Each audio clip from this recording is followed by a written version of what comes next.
83세 노인이 있었습니다. 치매는 아니었습니다. 몸이 조금 불편했을 뿐입니다. 그러던 어느 날 집 욕실에서 미끄러져 한밤중에 아들에게 전화를 걸게 되었습니다. 엄마, 이제 요양원 들어가시는 건 어때요? 아들은 그렇게 말했습니다. 어머니는 고민 끝에 수긍했습니다. 그래, 나도 이젠 민폐지. 스스로 위로하며 집을 나왔습니다. 하지만 일주일 뒤 그 집은 부동산 매물로 나왔습니다. 이 사연은 단순한 한 집안의 이야기일까요? 아니면 이 시대 부모 부양의 씁쓸한 현실일까요? 우리나라 65세 이상 고령자 중 약 70%가 나중에 요양원에 갈 수 있다고 생각합니다. 하지만 실제로 요양원에 입소하게 되는 순간 가장 먼저 드는 감정은 버려졌다는 느낌이라고 합니다. 한 전문가는 이렇게 말합니다. 자녀 입장에서는 효도라 생각해 결정한 요양원이 부모에겐 외로움과 상실감의 공간일 수 있습니다. 무엇보다 중요한 건 동의 없이 결정하지 않는 것입니다. 특히 요양원 입소와 동시에 부모 명의의 집을 정리하는 사례도 많습니다. 그 돈으로 요양비를 충당하거나 자식의 재정에 쓰이는 경우도 있습니다. 부모를 요양원에 모시는 건 과연 효도일까요? 아니면 책임을 넘기는 걸까요? 자식이 집을 팔았다는 사실을 어머니는 나중에야 알게 되었습니다. 계약서에 이름은 있었지만 설명은 없었습니다. 노후의 삶은 돌봄보다 존중이 먼저입니다. 몸이 불편한 것보다 마음이 소외되는 것이 훨씬 더 깊은 고통입니다. 지금 우리 곁에도 조용히 짐을 싸는 어머니가 있을지 모릅니다. 자식의 결정에 따라 익숙한 집을 떠나며 가슴 한켠이 시린 어르신이 있을지 모릅니다. 편하라고 보냈다는 말 앞에 왜 그렇게 급하게 정리했는지 그 질문 하나쯤은 남겨야 하지 않을까요? 돌봄은 위임할 수 있지만 사랑은 위임할 수 없습니다. 오늘의 이야기 구독과 좋아요 눌러주시면 지금 바로 시작하겠습니다. 우리 엄마는 내가 지킨다. 그 말은 아들이 30살이던 해 술기운에 꺼낸 말이었습니다. 그날은 명절이었습니다. 사위, 며느리, 손주들로 북적이던 거실에서 혼잣말처럼 한 잔들 익힌 아들이 말했습니다. 엄마는 걱정 마. 내가 돈 못 벌어도 엄마 밥은 꼭 지킨다. 나는 그 말을 믿었습니다. 내가 아이 셋을 홀로 키워낸 시간이 아들의 입에서 흘러나올 때 세상 어떤 위로보다 따뜻했습니다. 그 말이 진심이었다고 생각했습니다. 그 말이 내 노년의 버팀목이 될 거라 믿었습니다. 아들은 자주 전화를 했습니다. 엄마, 뭐 드셨어요? 날도 추운데 문 잘 닫고 주무세요. 이따금 반찬을 사오기도 했고 친정엄마 제사나 친구 모임이 있다며 며느리도 나를 찾아 와 밥을 먹고 갔습니다. 나는 그 아이들이 참 고마웠습니다. 지나가는 말로 내가 무슨 복에 이렇게 착한 아들을 봤을까 하고 중얼거릴 정도였으니까요. 어쩌면 나는 그 애가 바쁘다는 이유로 설을 하루 늦게 오고 어쩌다 반찬을 사오지 않고 빈손으로 올 때도 그냥 넘겼습니다. 그럴 수도 있지. 바쁘니까 요즘 세상에 이 정도만 해도 효자지. 그렇게 내 기대치는 점점 낮아졌고 그 낮아진 기대 속에서도 나는 아들의 마음을 보려고 애썼습니다. 사람 마음이 참 웃깁니다. 보이려고 하면 안 보이고 믿으려고 하면 뭐든 보입니다. 나는 그렇게 아들을 믿었습니다. 내 노후는 불안하지 않다고 생각했습니다. 내가 40년 살던 이 집에서 아들이 다니는 병원, 동사무소, 시장까지도 잘 알고 있으니 지금처럼만 살아도 괜찮다고 믿었습니다. 나는 집을 정리할 생각이 없었습니다. 요양병원은 물론 요양원도 생각해 본 적 없었습니다. 집이 있는 게 어른이지 언제든 돌아올 수 있는 곳이 있어야 그게 내 철학이었고 내 세대의 가치였습니다. 그런데 나는 몰랐습니다. 아들이 그 집을 다른 눈으로 보기 시작했다는 걸, 내가 발 디디고 살아온 이 집을 자산이라는 단어로 보기 시작했다는 걸. 가끔 그런 눈빛이 느껴졌습니다. 엄마, 이 집 관리 힘드시죠? 이제 슬슬 좀 편하게 사실 때도 되셨어요. 나는 그 말들을 걱정이자 사랑이라 여겼습니다. 그렇기에 더더욱 믿었습니다. 아들은 효자라고 적어도 내 마음을 헤아리는 자식이라고. 하지만 믿음이라는 게 그렇더군요. 확신일수록 깨질 때는 소리 없이 안쪽부터 조용히 무너진다는 걸. 나는 그 사실을 아주 나중에야 알게 되었습니다. 그때는 이미 내 집 열쇠가 부동산 중개인의 손에 쥐어졌을 때였습니다. 내가 모르는 사이 내 삶을 이루던 벽과 문과 마당이 한 줄의 계약서로 바뀌어 버렸을 때, 그때 나는 깨달았습니다. 내가 믿은 건 아들의 말이 아니라 내가 보고 싶었던 믿음이었걸. 알았습니다. 그날도 평범한 하루였습니다. 아침에 눈을 떠 전기포트에 물을 올리고 찬장에 손을 뻗다 말고 순간 발이 헛디뎌 그대로 주저앉았습니다. 손목이 시큰했고 무릎이 욱신거렸습니다. 그날 이후 나는 부엌 바닥에 매트를 깔았습니다. 욕실엔 미끄럼 방지 스티커를 붙였고 벽엔 손잡이를 설치했습니다. 처음엔 누구에게도 말하지 않았습니다. 노인네가 넘어질 수도 있지, 이 정도는 괜찮아. 하지만 이상하게도 다시 일어날 때 힘이 더 들었습니다. 옛날엔 한 번 기대면 일어났던 것. 이젠 2번, 3번 숨을 고르고서야 가능해졌습니다. 하루하루 내 몸이 낯설어졌습니다. 국을 끓이다 냄비를 바닥에 떨어뜨리고 세탁기를 돌리다 바닥에 앉아 한참을 쉬어야 했습니다. 전화기를 들고도 단축번호가 기억나지 않아 멍하니 바라볼 때가 있었습니다. 자식에게 말하고 싶었습니다. 나 좀 힘들다. 요즘 몸이 예전 같지 않다. 하지만 말하지 못했습니다. 그 애는 바쁘고 나는 괜찮다고 했고 다음엔 또 괜찮아질 것 같았습니다. 엄마, 병원 다니시는 거 아직 하시죠? 응, 잘 다녀. 문제 없어. 나는 거짓말을 했습니다. 병원도 잘 못 가고 있었고 무릎은 부을 대로 부어 있었고 손가락은 아파서 국자도 오래 못 들었지만 그런 말을 하지 않았습니다. 왜냐고요? 걱정시킬까봐, 민폐가 될까봐. 노인네가 입을 열면 한숨 섞인 대답이 돌아올까봐, 그 말 한마디에 내가 상처받을까봐. 그렇게 나는 혼자 아파했고 혼자 견뎠고 혼자 점점 무너져 갔습니다. 그리고 결국 하루는 혼잣말처럼 말했습니다. 나 요양원에 좀 들어갈까 싶다. 그 말은 사실 이 집이 힘들어졌다는 고백이자 자식에게 말도 못한 채 버티다 흘러나온 항복이었습니다. 하지만 그 한마디가 그 애에겐 전혀 다르게 들렸던 모양입니다. 나는 단지 잠시만 누군가 돌봐주는 공간에서 회복하고 싶었던 거였습니다. 내가 조금만 쉬면 다시 돌아올 수 있다고 생각했기에. 하지만 세상은 내 말보다 빠르게 움직였습니다. 그 아이는 말없이 고개를 끄덕였고 며칠 후엔 요양원 브로셔를 들고 찾아왔습니다. 엄마, 여기가 시설도 좋고 우리 집에서도 가까워요. 나는 말없이 앉아 그 종이들을 봤습니다. 사진 속 침대는 말끔했고 식사는 건강식이라 쓰여 있었고 공용 거실은 햇살이 잘 드는 듯 했습니다. 하지만 이상하게도 가슴 한켠이 허전했습니다. 마치 내가 점점 세상에서 지워지고 있다는 느낌이 들었습니다. 내가 힘들다고 말한 게 떠나고 싶다는 의미로 해석된 것 같았습니다.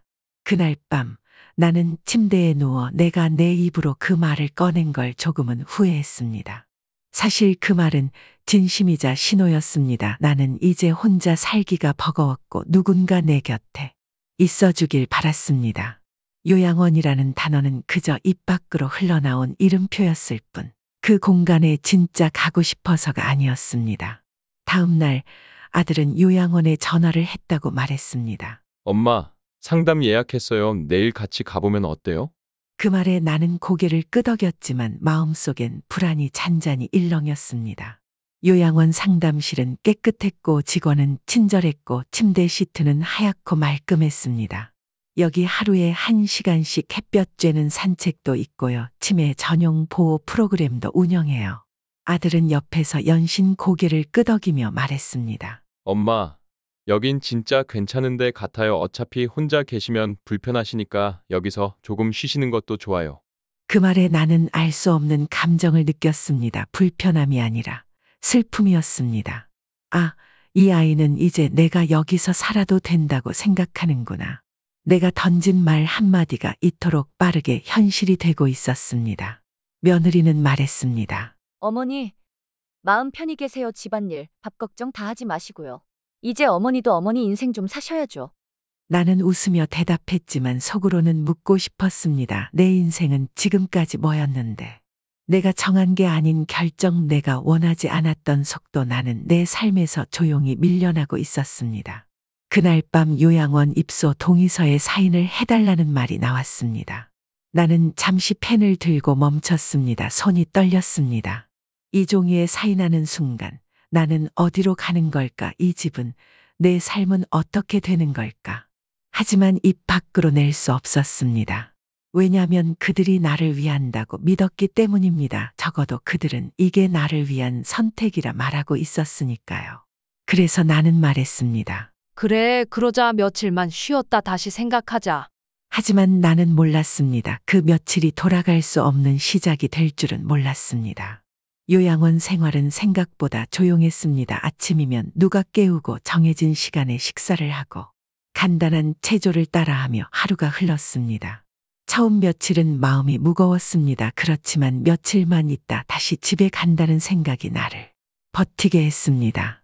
방 안에 누워 그 집의 구석구석을 떠올렸습니다. 마당과 담쟁이 넝쿨, 다락방의 오래된 찻잔들, 현관 앞에 낡은 슬리퍼까지, 그 모든 것이 아직 그대로 있을 거라 믿었습니다. 하지만 어느 날 요양원에 찾아온 큰딸이 말했습니다. 엄마, 이번 주에 집 정리 들어간대요. 새로 들어오실 분 계약 끝났대요. 나는 그 말을 이해하지 못했습니다. 계약? 무슨 계약? 집 팔았잖아. 엄마 이름으로 형이 엄마랑 상담했다며. 숨이 턱 막혔습니다. 그 순간 내 입에서 나온 말은 단 하나. 나는 몰랐다. 아들이 집에 와서 서류를 내밀며 말했던 게 떠올랐습니다. 엄마, 이거 요양원 입소 동의서예요. 나는 그 서류가 요양원에 들어가기 위한 용도라고만 생각했습니다. 그 안에 내 집에 대한 위임장까지 함께 들어있었던 걸 나는 그제야 알게 됐습니다. 나는 그날 밤 요양원 침대에서 처음으로 소리내어 울었습니다. 이 집은 남편과 함께 꾸민 집이었습니다. 큰아들을 낳고 작은 방에 2층 침대를 들여놓았던 기억. 비 오는 날 처마 밑에 돗자리 깔고 막걸리 한 잔 기울이던 그 시간. 모든 것이 단 한 장의 서류로 끝났습니다. 나의 동의 없이 나의 삶을 통째로 가져가 버린 느낌이었습니다. 며느리는 말했습니다. 어머니가 동의하신 거잖아요. 그 말이 가장 아팠습니다. 나는 설명을 듣지 못했고 이 일이 그렇게 빨리 진행될 줄은 몰랐습니다. 아들은 말했습니다. 엄마, 그 집이 있어도 관리 못 하시잖아요. 우리가 얼마나 고생했는데. 나는 그 말 앞에 입을 열 수 없었습니다. 내가 고생 안 했던 건 아니니까. 하지만 그 집을 팔 만큼 그렇게까지 나를 지우는 결정은 아니었으니까. 그 후로 나는 매일 밤 내가 왜 그때 사인했을까? 왜 그 말 한마디를 그냥 넘겼을까? 끝없는 후회 속에서 시간을 보냈습니다. 나는 요양원 입소가 아니라 삶의 정리였다는 걸, 집이 아니라 내 마지막 자리를 내어줬다는 걸 너무 늦게 깨달았습니다. 요양원 생활은 익숙해졌지만 마음은 점점 굳어갔습니다. 간호사가 문을 열고 들어올 때도, 식사 시간에 직원이 이름을 부를 때도 나는 더 이상 대답하지 않았습니다. 대신 마음속으로만 말했습니다. 이건 내가 원한 게 아니야. 아들은 한 달에 한 번 손주를 데리고 왔습니다. 엄마 잘 지내시죠? 여긴 공기도 좋고 시설도 좋고 뭐 부족한 거 있으세요? 나는 없다고 말했습니다. 그 말밖에 할 수 없었습니다. 그리고 조용히 창밖을 보며 그들이 돌아갈 때까지 기다렸습니다. 그날따라 손주가 물었습니다. 할머니, 우리 집은 어디예요? 나는 대답할 수 없었습니다. 그 아이가 알던 할머니 집은 이젠 남의 집이니까요. 그때 처음으로 느꼈습니다. 이 고요가 얼마나 깊은 외로움인지, 이 침묵이 얼마나 무거운 고통인지. 나는 어쩌면 그날 아들에게 내밀었던 신호에 대해 조금 더 설명했어야 했습니다. 힘들다는 말은 날 버려달라는 뜻이 아니었고, 요양원에 가보자는 말은 거기에 살겠다는 말이 아니었습니다. 하지만 나는 그 말을 더 하지 않았고 아들은 거기서부터 이해를 멈췄습니다. 며느리는 점점 연락이 줄어들었습니다. 딸은 여전히 나를 이해하지 못했습니다. 형이 다 알아서 했잖아요. 엄마도 사인하셨고. 내 말은 아무도 듣지 않았습니다. 나는 그저 합의한 노인으로 남았고 모든 것은 이미 정리된 일처럼 흘러갔습니다. 어쩌면 누구도 잘못은 없었습니다. 아들도, 며느리도, 딸도 그들 나름대로 좋은 선택을 했을 뿐입니다. 문제는 그 선택에 나의 자리는 없었다는 것입니다. 그저 관리하기 쉬운 노인으로 정리된 삶, 내가 어떻게 살아왔고 무엇을 지키고 싶었는지는 그들에겐 중요한 게 아니었습니다. 나는 침묵했습니다. 처음엔 아파서, 그 다음엔 화가 나서, 나중엔 그냥 지쳐서. 그러다 어느 날 요양원에 낯선 자원봉사자가 와서 말했습니다. 할머니, 여기 계시는 동안 하고 싶은 거 있으면 말해주세요. 책도, 음악도, 누구랑 통화도 괜찮아요. 그 말을 듣는 순간 나는 문득 생각했습니다. 내가 지금이라도 말해볼 수 있을까? 내 마음을, 진심을 지금이라도 꺼내볼 수 있을까? 그날 밤 나는 처음으로 간호사에게 다가가 말했습니다. 혹시 내 집 사진 남아 있을까요? 그리고 이어 말했습니다. 그 집을 그냥 한 번만 보여줬으면 좋겠어요. 이제야 말하게 된 마음이었습니다. 지금이라도 늦지 않기를 바라며 나는 다음 방문 때 아들에게 그 이야기를 꺼낼 준비를 했습니다.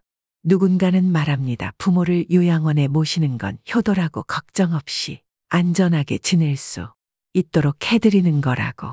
하지만 그 말에는 빠진 전제가 있습니다. 부모의 마음입니다. 내가 어떤 마음으로 그 집을 떠났는지, 그 집에 무엇을 남겨두고 왔는지 그걸 묻지 않고 내리는 결정은 효심이 아니라 행정일 뿐입니다. 나는 지금도 내 방이 생각납니다. 창문 틈으로 들어오던 바람소리, 안방 서랍장에 넣어뒀던 아버지의 편지. 그 모든 것을 허락 없이 잃어버렸습니다. 누군가는 말합니다. 그래도 집이 있어도 관리 못 하시잖아요. 맞습니다. 나는 예전처럼 집을 쓸 순 없었을 겁니다. 하지만 그 집이 나에게 어떤 의미였는지 그것까지 함께 팔아도 된다는 뜻은 아니었습니다. 나는 이제 말할 수 있습니다. 나는 아들을 원망하지 않습니다.